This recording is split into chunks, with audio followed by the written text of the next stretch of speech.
Hey guys, VaulSC here, hope that you're having a good week. Welcome to this episode of Let's Build Some Lists. It's episode number 10, and what's special about this one is it's the very first video of this kind that I'll be doing for N4. During N3 we had 9 episodes of this video type for what I do, and they've generally been popular. For those of you who don't know, Let's Build Some Lists is all about me just sitting here with my glass of wine, enjoying myself, going through Army Builder. For a lot of people, you know, just hanging out and building army lists is as much fun as actually playing the game. I'm sure you guys can agree. So what we're going to do is we're going to sit here, we're going to build some army lists, and the point of this kind of video is for me to share with you my thought process, for you to get into my brain a little bit about what goes through my mind as I'm building an army list from scratch for Infinity the game, and perhaps you'll be entertained, perhaps you will learn a couple of things about list building, or perhaps you'll learn a couple of things about the factions that I'll be talking about. I'll make 3 lists today, as I always do. I'm thinking today I'm going to do Druze from NA2, and then I'll have a look at Vanilla LF. And thirdly, we're going to go over to Imperial Service, actually, from Yuching Sectorial. But let's start out. Let's just go for our first list, which is going to be the new Druze. And those of you who know me well will remember that I always talked about Druze as being dead last, the worst faction in the entire game when it was in 3. But things seem to have changed a little bit, and now I'm looking at them a little bit more favorably. In fact, they actually strike me as being better than quite a few other factions out there. So let's see if we can figure out why, and let's see what kind of lists we can build. Oh yeah, just another disclaimer as we get into this. This exercise, again, it's not about me trying to find the optimal list for the faction. It's not me trying to find a list that I can win a tournament with. It's exploring the process of putting a list together and finding something that works, and hopefully entertaining you or informing you along the way. So, what are we going to do for this list? What are we going to build it around? Well, one profile that I really want to highlight for you guys, one that I'm really a big fan of. Ironically, given that I didn't like the Druze in the last edition, as I keep saying, in this edition, there are a couple of profiles within this lineup which are really interesting to me. And the first one, and most interesting to me, is this one here, the Druze Killer Hacker. And the thing that interests me the most about this unit is that it comes with an X-Visor and a pitcher. So if we put it in our Fireteam core and we build the list around this particular model, given that we have so many little wildcards and counts as models for forming that Fireteam, we can put this Druze Killer Hacker in a 5-man Fireteam core, so it's getting +3 to the ballistic skill, going up to ballistic skill 12, and can fire twice. Put 2 pitches out there for a much higher chance of landing one of them. Now, quite often you're going to be starting in your deployment zone and hardly ever leaving it, and your opponent, the stuff that you want to hack, is going to be on the other side of the table, and that's where the X-Visor comes in. If you're shooting at a really long range, effectively you're -6 to hit, so that ballistic skill 15 that we saw on the Link team comes down to 2 9s, effectively, with the burst bonus. But the X-Visor mitigates that back up to 2 shots on a 12, and 2 shots on a 12 is very reliable. If you miss both of them, you should have a mule bot. Let's go find him. Armbot, not Armbot. In fact, the Camel repeater here with baggage. In fact, it might even be better to take the Evo version if we want to put assisted fire on our clipper later, but we'll talk about that momentarily. So if we miss the shot with the Druze Hacker, we can replenish the pitches and try again, and that means that when it's your turn, if there are enemy hackers on the board which are not in marker state, you could fire the pitcher over there and kill them fairly reliably.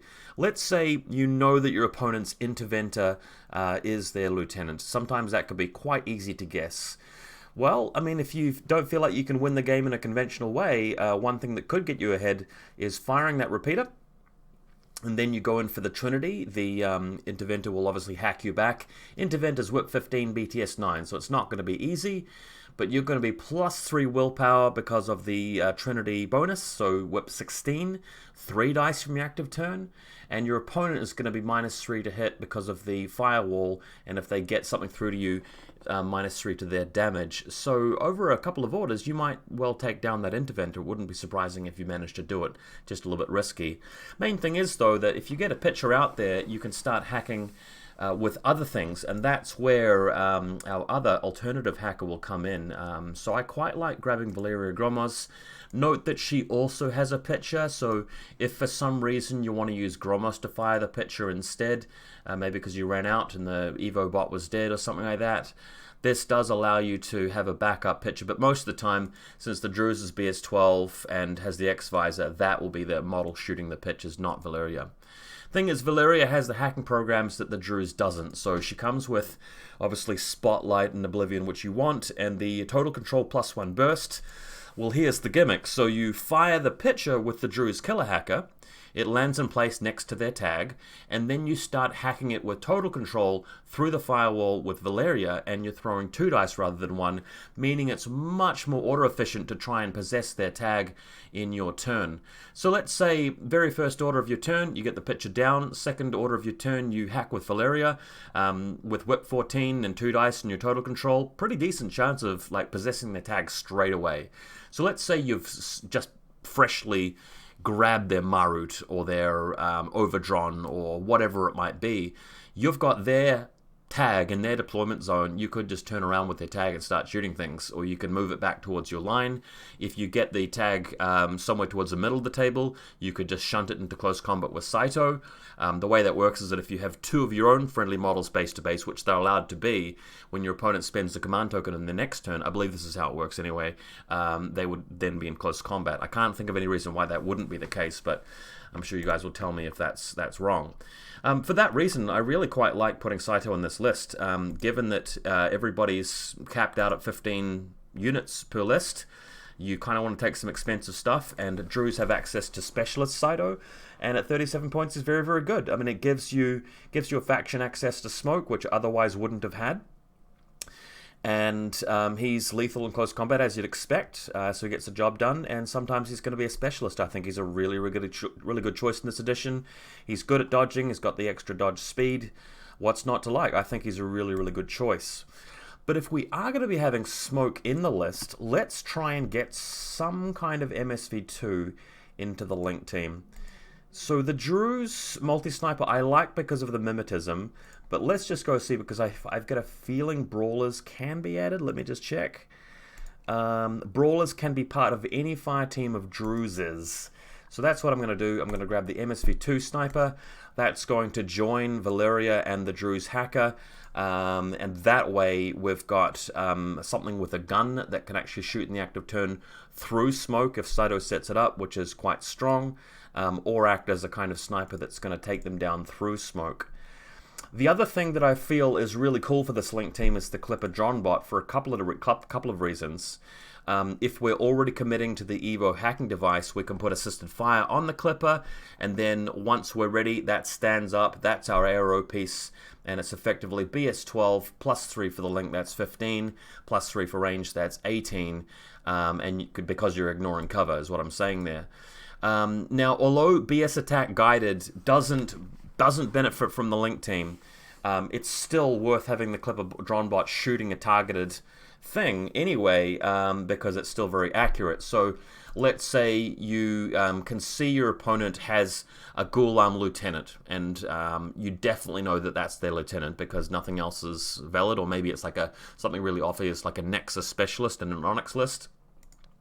Again, you fire the pitcher with your Druze Killer Hacker, then you go over to Valeria Gromos, she just keeps hacking it until it gets targeted, and then you activate the Clipper in the Link team, or out of the Link team, doesn't really matter. You fire the missile, they're in loss of lieutenant. So this is just some tricky stuff that Druze can do, which I rather like. So we already have a 4-person Link team based on that. Now, we could put some more Druze in there. Let's have a look. I do like the HMG, but he's a little bit pricey, and he doesn't have armor piercing. Everybody loves the grenade launcher, EM grenade launcher, but Specfire's been nerfed a little bit. because grenade launchers themselves are just at 0 range ban. You can never get the +3. With the X-Visor, that's really, really nice, but I just don't like relying too much on that. If anything, I might take the Drew's Lieutenant, or maybe like the Paramedic or something, just because this faction doesn't really have any good doctors. So yeah, let's just leave the Drews for now and go to, I think it's Bounty Hunters. So this is a massive buff to Drews, which of course they needed, that Bounty Hunters can just wildcard into link teams just like they can in Deshat. And Deshat were really strong in last edition for that reason. So for now, I'm just going to pop in a couple of these Bounty Hunters here. The best profile by far, if you're a new player and you're wondering which Bounty Hunter you take, you will always take this one here, the SMG Arclight Canon, because the Arclight Canon is extremely dangerous, being able to immobilize something, and the SMG is a very powerful gun, and it's just the cheapest of the Bounty Hunters. Think about the other profiles, you pay too much for them, and also with booty reroll, if you've got a shotgun already and you roll up some kind of short-range close combat weapon or gun, you know, it's kind of a waste, whereas if you've got an SMG plus an Arclight Canon and you get yourself some special breaker or multi-rifle or HMG, you've suddenly upgraded your unit quite a lot for 12 points, so always be taking this profile, guys. So that means we now have more than we need for the link team. 1, 2, 3, 4, 5, 6, which is good, because if one thing dies, you can top them up by spending a command token and forming a new link team on that basis. Really quite like that. Now, the other guy I've had my eye on in this faction is Wolfgang Amadeus. He's so interesting because Drews didn't really have this brutal point man for their link teams, except for Arslan, who's still a little bit too weak, too expensive for what he does. Whereas Wolfgang, I like the fact that he adds that close combat butchery and his multi-rifles +1 burst. So if you have to pick up with your link team and move out, the +1 burst is really the big draw of this guy. Arguably, we may not need close combat if we've got Saito in the list already, but we'll come back to him and we'll see if we can fit him in. The other guy that I quite like looking at too is Tao Wu. I've sort of slowly come around to this guy now, because I think that you can play some real tricks on people. People don't tend to expect him.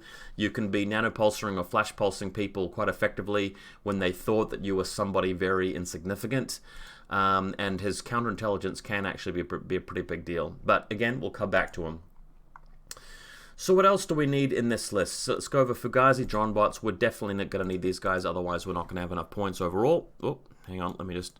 It's this thing I need to move. Picked up the wrong bit. So the Fugazi drone bot's definitely going to be in there. I quite like the idea of taking a TR bot, because some games the Clipper drone bot's just going to be hiding total cover and maybe firing the occasional smart missile, whereas the drone bot's going to be a lot more active, and at least you can do something with your Evo hacker if that's going to be the case. So maybe we'll just put the drone bot in group 1. That's going to be our HMG, and then it's going to be backed up by the Evo from the Camille. I've only had one game with Drews in this edition so far, and I took Scarface. I really do think he's good. My favorite loadout is the AP HMG, because you need the range on it, you need the armor piercing, and 64 points for 2 models there. Specifically the engineer as well is a really good deal. Having a competent engineer in your list helps you out, considering you're taking the Clipper and the Fugazis anyway. I'm going to see if I can write a list that doesn't include him, just since that's what I did last time. But I would actually recommend getting Scarface if you guys want to play Drews and really commit to them. So here's another model that I haven't really fully come around to, but I think it's probably worth talking about, and that's the Peacemaker. The thing that I'm starting to feel is good about the Peacemaker in this context is that it's another way of getting a repeater across the board quite quickly into range for either of you two hackers to really smash them in terms of the hacking. And it provides you that that orc spot in the midfield as a model that's not going to contribute an order. It's expendable, but your opponent does have to deal with it.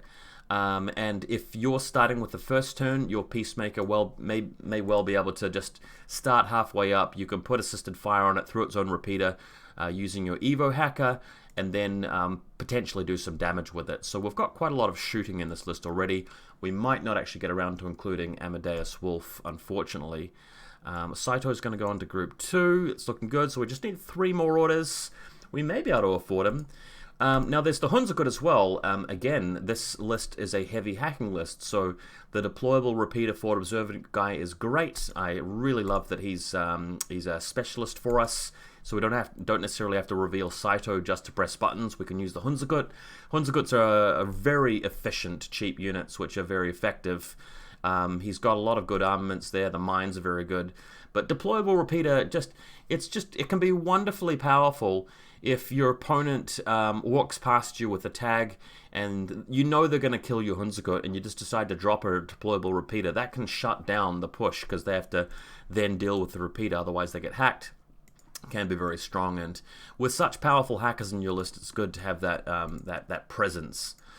So 50 points left for 2 models. We could consider the Ninja, but I don't think you ever would with Saito in the list. He's doing that job.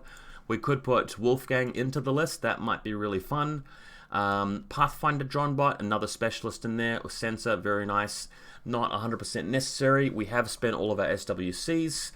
I'm kind of feeling Tao Wu, actually. If we put Tao Wu in there, our opponent might spend a command token to strip 2 orders from our main pool once they see the Peacemaker sitting out there.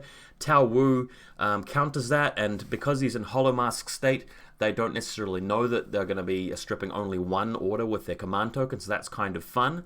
He's quite a good counterpiece in your deployment zone, so if your opponent ends the turn with something powerful in your deployment zone, like Norkius or Shishkin or Shinobu or something, and you've got absolutely nothing to take that model out in close combat and they're already tied up with something, Tao Wu could move over there and surprise attack it, Natural Born Warrior it, and have the burst bonus from the thing they're attacking, so it can be a way of getting out of jail in that kind of situation. So for that reason, he does strike me as pretty cool. We've got enough points for Ada, don't particularly love her. Going back to the Druze, what can you get for 25 points? Oh, we don't even have a lieutenant. So I guess that's probably what it's going to have to be. There is the Brawler Lieutenant who's a lot cheaper, so maybe if I put the Brawler Lieutenant in there and put the Brawler in Group 1, just so that we'll just move around this way. Just so that he could potentially join the Link team. So we've got a lot of redundancy, a lot of backup for that Link team. So now it's a question of, okay, do you want to upgrade something else? Well, if we just get rid of 1 Bounty Hunter, because we've got 2 of them, we don't necessarily need to, and that gives us 22 points to pick up the slack and finish the list off. So Hunzerguts, we'll spend our SWCs, so it doesn't quite work there. Could actually take a Bulleteer with a heavy shotgun. Don't really like doing that though. What else might we consider in this one? Going back to the Druze for a second, none of the Druze are that cheap for 22 points. Ada Swanson's actually just barely too much.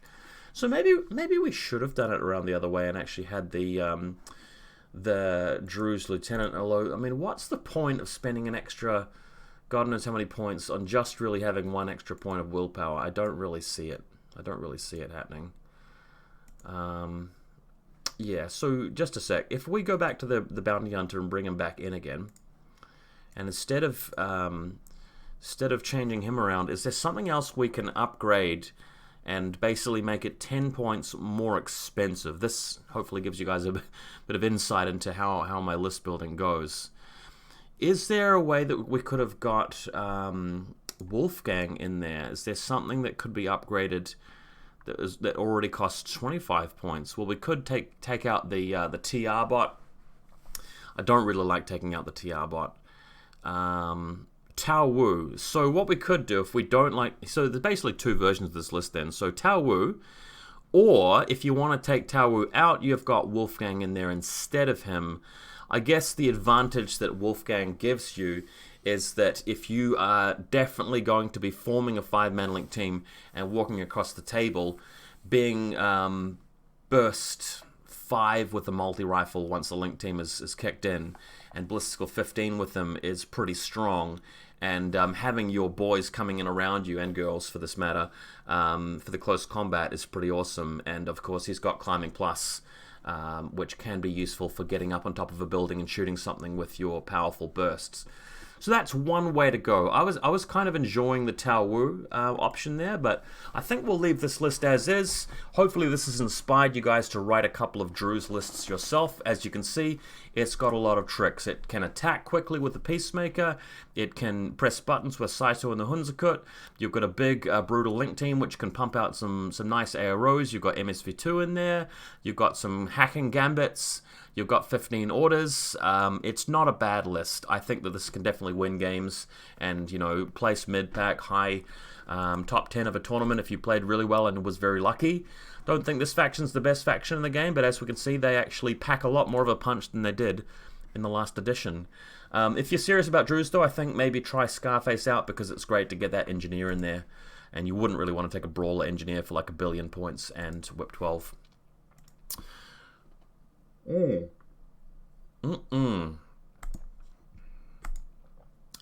This wine's delicious. Okay, let's go over to Vanilla LF. I'm going to show you guys how you might make an Achilles list. Achilles is one of the best ways to play Vanilla LF at the moment, that or Marut, but let's have a look.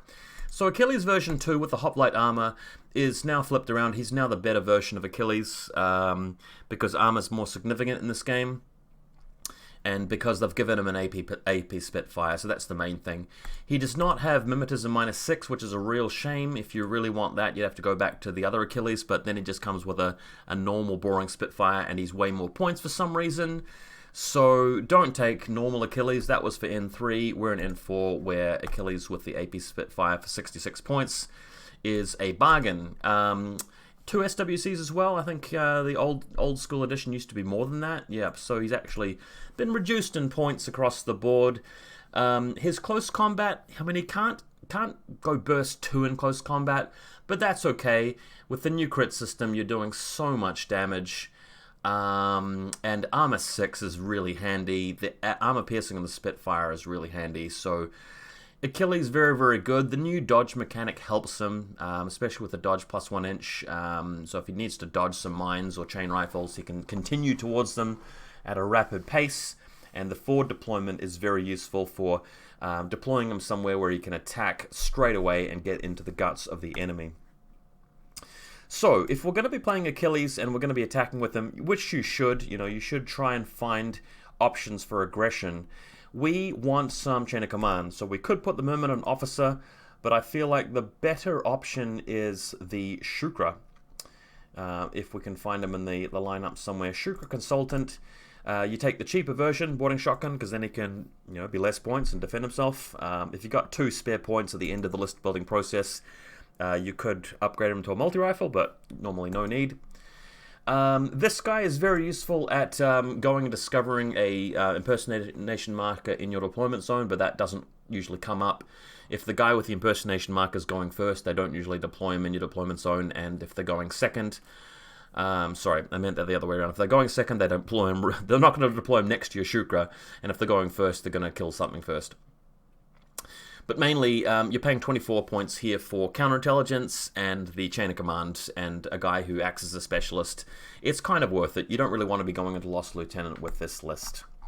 Now, we are playing Aleph, so the next thing we're going to be grabbing pretty much automatically is the net rods, of course.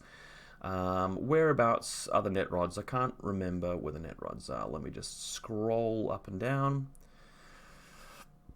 Net rods, here they are, and the golden thing about Vanilla LF is you can take all 3 of them, and you should take all 3 of them because they are just way too powerful, way more powerful than they should be in this edition.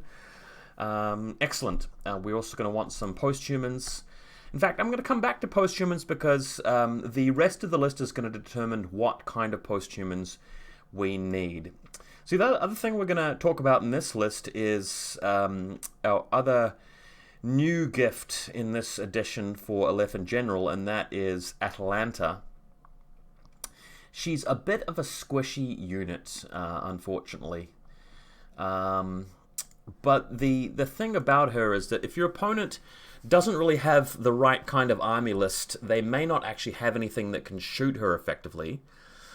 And even if they do, you can play her a bit cautiously. You don't have to have her watching the entire table straight away.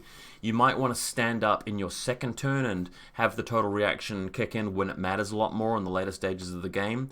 You might be wanting to shoot her actively as well in the active turn. Guys, I mean, she ignores cover from marksmanship, so she's hitting on 18s with 2 shots in the active or reactive turn with MSV2. So suddenly this price point of 44 points doesn't seem that bad.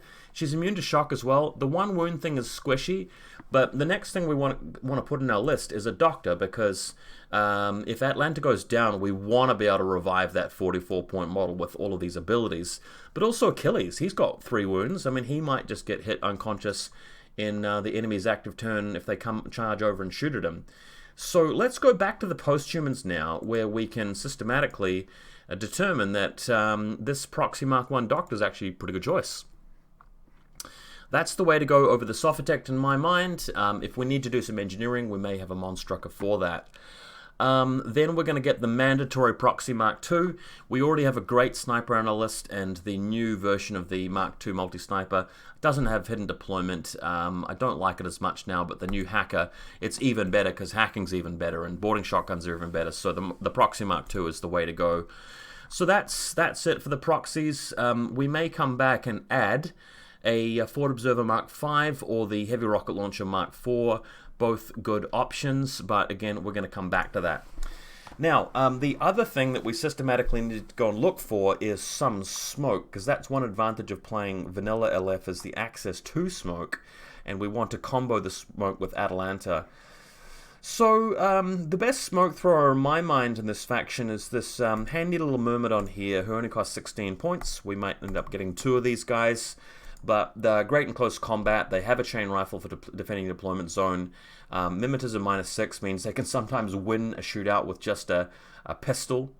And that's 16 points. So basically a cheerleader, but an extremely handy and deadly cheerleader.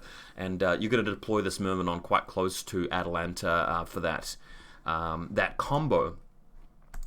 Now, I'm also going to go over to the Nagas here and grab the basic normal Naga because, again, having a couple of hackers around the field is great for getting the spotlight set up. We may want to go for the missile bot, but I don't really feel like that's a huge focus of this list. In fact, it might even be better to turn the Naga into a killer hacker. Because we're going to need some anti-hacking presence in the midfield. We don't really want to be sort of seeing somebody with a hacker that's not in marker state just sitting around the middle of the table ready to hack Achilles. Or, for example, if Achilles walks across the board and shoots something and a hidden deployment hacker reveals and hacks him while he's right there, and maybe they whiff the hacking attempt, you can then bail Achilles out by moving over with the killer hacker and perhaps neutralizing the situation, if you guys know what I mean. Okay, so Lambert rebots, we definitely need the flash pulse bots in there. We'll just chuck them in, and usually the probot guys as well, just because the list is going to not have enough orders otherwise. So I've popped everybody in there. I don't think this list needs the assisted fire or controlled jump, although you can go down that path with vanilla LF pretty reasonably. I'll put the Naga killer hacker into, no, I'll put the proxies in group 2 as well. They've got a lot to do with that group.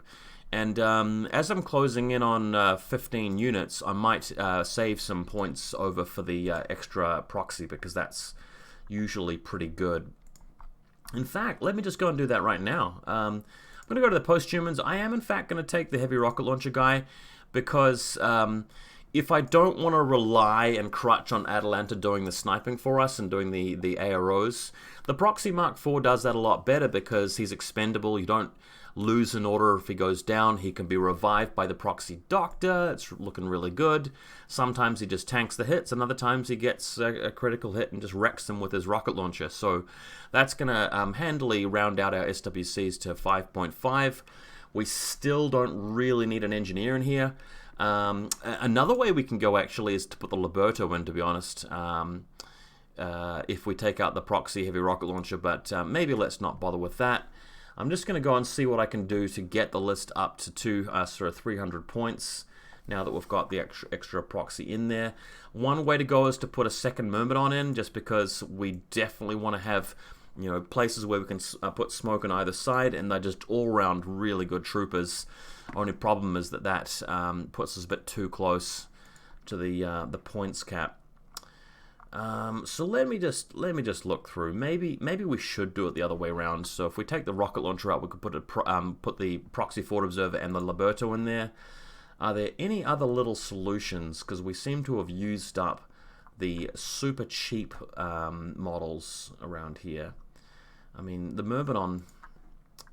So if we just go back to the Myrmidon, and that's 11 orders in that part of the list. If I put one Myrmidon in Group 1 and the other one in Group 2, that means that I could spend Group 2's orders on the smoke if I need to. And then the final thing, potentially, I guess, could be just a Warcore. So we will have to spend a command token to convert the Warcore's order into a regular if we want to get all of the orders out of Group 2. But I actually kind of like the setup because if you're looking for things to do with Group 2's order pool, you can be spinning on the Myrmidon to move up and put smoke grenades down and then move the main list in with Achilles and shoot people with Atalanta. Or you can be moving out with your Proxy Mark II hacker and pressing buttons, for example. Another way we can go here is to put Atlanta into Group 2, and we'll keep one Myrmidon there, but put the Warcore into Group 1. So if Achilles really does need every last drop of resources, we can flip the regular order over to him. But then in Group 2, Atlanta might be starting the game in such a way that the Group 2 Myrmidon puts down the smoke for her. We've got 4 orders left. Atlanta stands up. The smoke protects her. She then picks off a few enemy AROs. Then Achilles moves up. So I love doing that. Imagine you're playing, say, a Varuna player where you can see they've got Helots and things around. Atlanta being in smoke means that only the enemy model with MSV can shoot back at her. So if you want to try and take down the Kamau sniper, don't know if I'd recommend it, but you do have 18s on 2 dice versus their 16s on 2 dice, so it's a bit of a coin flip. If you feel lucky enough to win that, and that Varuna sniper goes down, then you can spend Atlanta's orders discovering Helots, killing them as well, and then Achilles is free to move up and just blitz them. So that's probably a game win right there if that happens. But again, if the Varuna sniper takes Atlanta down, she fails 2 armor saves, you've lost her. So it's just, you know, how lucky do you feel? Still, I like the fact that in this setup, Group 2's order pool is very efficient. You're either smoking stuff down, hitting with Atlanta, or doing things with your proxies, most notably the Proxy Mark II. So I feel that's a really, really good setup. And then Group 1, of course, it's mostly going to be on Achilles. But if Achilles is shut out, they've got too much hacking, there's a problem going on, too many Emirates or something, you're going to be spending orders on your Naga, killer hacker, moving around the field, pressing buttons and stuff. Yeah, I do worry about Group 1 not being able to do enough if neither Achilles or the Naga can actually really activate that turn. Maybe the Myrmidon just makes a cheap run, throwing smoke grenades and just trading, and that's all you do with your turn. If you feel you can win the late game, that might be it. But most of the time, you're going to be looking for ways for Achilles to catch the low-hanging fruit, shoot a few things, and move back to your deployment zone, or set up suppression fire somewhere. But please move them back to your deployment zone. It's a much better thing to do with them. But yeah, I think this list kicks a lot of bum.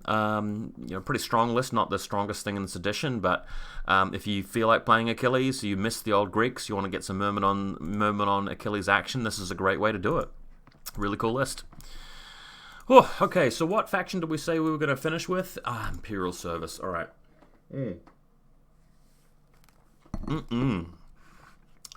So, this used to be my favorite faction in the game back in N3, early N3. They've been nerfed pretty hard, but what I want to do right now is just have a think about what we can do to salvage the sectorial. What cool stuff can we come up with? Now, right off the bat, we're not going to be taking 8 Guangxi. Even though we can, it's no longer a good idea to do that because we won't be left with enough slots. There won't be enough space to fill out the rest of the 15-unit cap with Yuching models. So, sadly, even though this faction, you can take 8 Guangxi, you should only take 4 of them. You know, I'm pretty salty about that, to be honest. 8 Guangxi used to be the really cool thing and the really original and unique thing and diverse thing about that faction, and they've really just made this faction too much like other factions, which annoys me. Now, I did spot one little buff here, and that is that the Crane rank is now a wild card. It is not a unit that counts as a Celestial Guard. So for that reason, we could just go and grab a Crane and just chuck him into the Guangxi Link team like this. How do you guys like that? And in fact, we might even be able to drop off one Guangxi. No, what you do here is you have one Guangxi with Impetuous and then 5 guys that are part of the Link team that don't need to Impetuous. So that could be a really fun way of doing it. So I'm liking that option as a way to explore. The other thing that I like the idea of doing is putting in the Cien HMG, possibly even the Lieutenant version. Let's try the Lieutenant version and put in a couple of other guys with them. I believe, again, there can be some wildcards that can join this team, but we'll go looking for them. Initially, it's going to be the Zan Ying. So I want a Zan Ying. Who's the cheapest Zan Ying? Like a Zan Ying boarding shotgun, purely to keep the cost of this as low as possible. Having sensor and triangulator fire in the Link team plus the awesomeness of the boarding shotgun for 19 points is good. The main point, though, is that we're going to be wanting to put smoke down with the grenade launcher from the Celestial Guard monitor, and then stand in the smoke with the Cien Warrior, burst 5 with the HMG, and hopefully kill some things. It's a tragedy that he doesn't have armor piercing on his HMG. The new Shang-Chi is much better for that, but we're playing Imperial Service. Now, as I recall, there is this guy, Guifeng Zhizhuang. Sorry if I'm butchering the pronunciation. This guy can go in any Link team as well. So the new wild cards are kind of what keep Imperial Service running. So for just 21 points, we now round out our Harris team, and we've got a Mad Trap to defend them in the deployment zone. We can also pop out another Mad Trap once we cross the table later on with the Cien group. And it is number 2 as well, so that's handy in the team. And we provide a specialist Forward Observer to this group, so we've at least got somebody to press the button as we're crossing the table with them. So already this looks kind of cool. I'm going to go and grab Major Luna. I'm a big fan of Major Luna. She's a really good unit to try and counter McMurrah. Guys like that with total immunity but vulnerability to viral. So she can really cause them a problem when McMurrah's walking across the table, feeling like he's going to be okay, and then suddenly the viral rifle snaps on him, and he could potentially lose a couple of wounds there. So I'm liking that. Tao Wu can't join Link teams, otherwise I would have considered him for this little group here. That might have been a way to go. We are typically going to need some bots, so I'll take the 1 Chai Yakong that we're allowed in this faction. I really feel like it should be more than that, but you know, what can you do? Ninjas. The Ninja Killer Hacker, I think, is our way to go. The Killer Hacker is still one of the cheapest there. It provides a specialist. The Crane rank and the Cien Warrior are both quite vulnerable to hacking if they leave the deployment zone. So having a Killer Hacker out there to counter that threat can be good. But again, this guy's job is usually going to be to jump on them in close combat or hit that button at the end of the game with his hidden deployment ability. That's probably why I want him in there. The Rushi can be very good, but we've already got an MSV unit. I don't think we particularly need him. The new Lu Duan's alright, comes with a deployable repeater. Can be quite handy. I still don't love the holo projector rule, even in this edition. It's not really for me. One thing we are definitely going to need is a doctor of some kind, and we're just going to grab the Sophatech right off the bat. Sophatech's going to need to be there in case your Cien Lieutenant is trying to shoot at something but then suffers a crit in return and just goes down. So that's going to be the way to go. Again, quite like CSUs for defending the deployment zone, but Guangxis typically do that. But we haven't got many points left, so I think I'll grab 1 CSU, and then we'll figure out what we can get for that last 16 points. In fact, if I go down here and get a Yudbot, because the Sophatech is just such high quality and high value, it's good to spread the Sophatech's abilities around the table in case you need to revive even something as basic as your Chai Yao Kong or Major Luna. So having the Sophatech only in one party deployment zone when there are like 4 models that can benefit from her healing, and of course getting you out of jail if you've been isolated or immobilized, having the Yudbot on the Sophatech I think is a big deal. And with 13 points left, I don't think we can afford a Celestial Guard. Oh, we can. Oh, we can. Okay, holy shit. So, Celestial Guard Lieutenant then. We can either take the basic plain Celestial Guard and treat it like it's a decoy, or we can keep the Xian Warrior as the Lieutenant. What if we do this? We'll go Celestial Guard and we'll make it a basic Lieutenant decoy, and the hope being, especially if we deliberately deploy them a little bit badly, the hope being that they'll try and counter-deploy with an impersonator, or a McMurray will run over there and try and bomb him or something like that, or they'll try and spec fire him somehow, or get him with a spotlight and a guided missile. That's going to be brilliant if it turns out that we were playing the Xian Warrior as the Lieutenant all along. By the way, those tactics I just mentioned, like impersonation or spec fire or guided, the Xian Warrior is better at avoiding all of those because he's better at dodging, he's got more armor and BTS, he's got 2 wounds, and so on and so on and so on. So that can be pretty cool. Another thing I quite like doing in this scenario is actually putting the Xian in one group and the Crane in the other. So if we bring this down here, we've got 7 and 8. I don't quite want to do it that way because we're probably going to need more orders on the Crane than we would on the Xian Warrior some of the time. So I'm going to bring the CSU over to Group 1. That's something which can do a lot of work in that group. And then the Sophatect as well. So what we've got here is 9 and 6. It'll probably look like 9 and 5 because the Ninja will be in hidden deployment. But now we've got a list where regardless of which group we're using, there's something in that group which can go and do a lot of work and actually start trying to make some headway in the game. Only 5 SWCs, but if we worked a bit hard on the list, I'm pretty confident we'd be able to come up with something. This does look like a list that can win, though. The Celestial Guard, so the Crane agent with Spitfire, he's a bit of a boss, BS-16, 5-dice Spitfire.